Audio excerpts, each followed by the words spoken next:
This is gonna be a behind the neck military press in a seated Smith machine.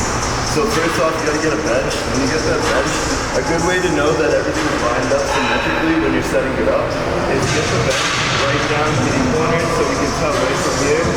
The bench is set up in the middle from the position of the pattern. And now we know we won't have any issues with one side's not gonna be off-centered and non-symmetrical than the other. When we're coming down into here, we're gonna use the rings as our judgment.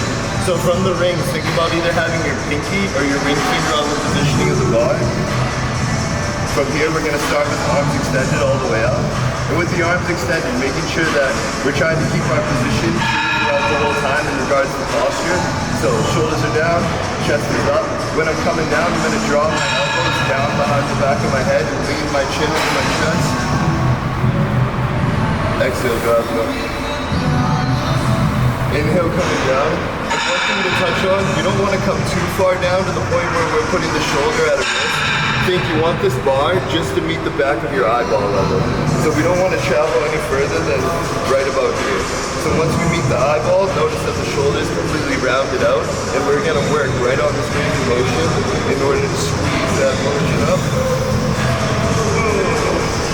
Inhale, drawing my elbows forward, keeping my chin down into my chest. I feel a big stretch in the shoulder. And exhale, drive it right through that portion.